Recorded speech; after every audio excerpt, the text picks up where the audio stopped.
La première fois où je suis tombée dans la nuit, comme ça, mais j'avais mal, mais inimaginable. J'ai l'image, j'étais comme ça, au sol, par terre. On aurait dit un animal, tu sais, dans les phares d'une voiture. Séverine est atteinte d'un cancer du sang. Lymphome, myélome, leucémie, ces cancers touchent 45 000 personnes par an en France. Des traitements existent depuis longtemps. Chimiothérapie, radiothérapie, thérapie ciblée. Ces traitements sont lourds, ils sont efficaces, mais ils n'empêchent pas toujours les rechutes. Car c'est l'une des caractéristiques des cancers du sang, bien souvent, des rechutes surviennent. Au point que certains de ces cancers sont qualifiés de maladies chroniques. Le fait d'avoir une maladie chronique, tu as en permanence comme une épée de Damoclès au-dessus de la tête. C'est-à-dire que tu es soigné, toi là je vais bien, tout va bien, etc. Mais je sais quelque part, au fond de moi, qu'un jour, ça va recommencer. On repart à zéro, quoi. On sait que la montagne, il va falloir la gravir et que ça va pas être simple. En plusieurs décennies, il y a eu de réels progrès dans les traitements des cancers du sang. La recherche avançait souvent à petits pas, de façon incrémentale. Jusqu'à une idée qui a radicalement changé la donne. I remember the first time somebody described what a CAR T-cell was to me, and I was like, wow, that's really cool, but it doesn't sound very feasible. Alors de quoi s'agit-il ? Il s'agit d'utiliser des lymphocytes T du patient, c'est-à-dire des cellules de son propre organisme, de son propre système immunitaire, et de les modifier pour qu'ils soient à nouveau efficaces contre les cellules tumorales. Oui, mais comment faire ? CAR T-cell therapies work by pulling out a patient's own immune cells. We then purify out these very important killer cells called T-cells.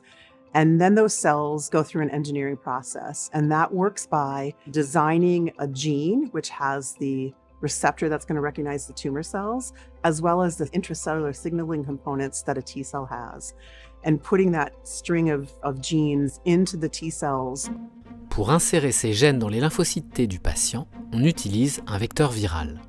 Et les lymphocytes T touchés par le vecteur viral vont exprimer à leur surface un récepteur d'antigène, appelé CAR, qui sera capable de se lier aux cellules cancéreuses du patient et de les détruire.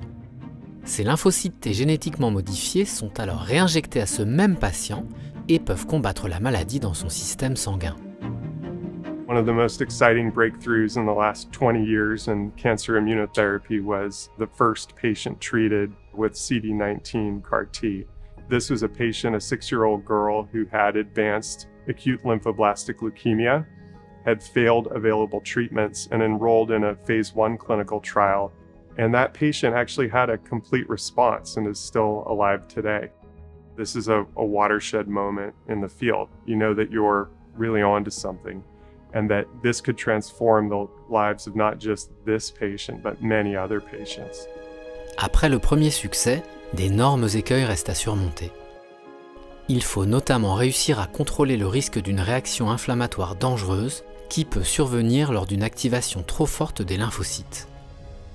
Il reste également à comprendre les mécanismes de persistance immunitaire suite à l'injection unique. The translational medicine approach we've taken with CAR T-cell therapy at BMS has been incredibly comprehensive and fundamental to our cell therapy programs from the very beginning. And as we collect that information and treat more patients, we can actually build a data set that allows us to ask the question, what is the optimal CAR T-cell therapy for a patient? And we could take that and go back to the laboratory and work on re-engineering the cells, work on our manufacturing platforms, and work on other approaches to now deliver what we think is going to be the best cell therapy we can make. Et là, on m'a proposé d'intégrer un protocole pour les CAR T-cells. J'avais envie de faire partie de cette aventure et de me dire, allez, on y va. Et ce qui est génial, c'est surtout après, contrairement à la chimio, vous avez des traitements, des médicaments et tout. Là, vous le faites une fois. Et après, il n'y a plus du tout de médicaments. Donc, vous retrouvez votre vie, une vie normale. Et il n'y a rien qui vous rappelle que vous êtes malade. Ça a changé ma vie, quoi. Aujourd'hui, j'ai exactement la même vie qu'il y a 6 ans, avant la maladie. Je fais exactement les mêmes choses. Bristol Myers Squibb a mis au point 2 traitements à base de CAR-T disponibles en France. L'entreprise biopharmaceutique est également en train de faire construire un centre pour les CAR-T sur le sol européen, à Leiden aux Pays-Bas. Ce centre permettra, à partir de 2026, d'accélérer le processus de production des CAR-T, faisant gagner un temps précieux aux patients européens, dont les lymphocytes T sont pour le moment modifiés aux États-Unis. It's amazing that we have so many resources dedicated to this modality. Cell therapy is incredibly exciting to work on because it really is a team sport. It requires careful coordination. We have incredible expertise in this area. We're the only company that has 2 products approved in 2 different diseases, and then we have an incredible pipeline.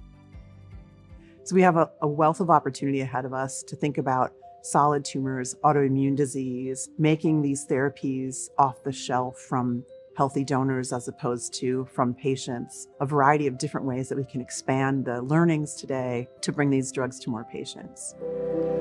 Je sais pas qui a inventé ça, mais franchement, j'aimerais bien le rencontrer. Non, c'est génial. C'est vraiment beau. Merci.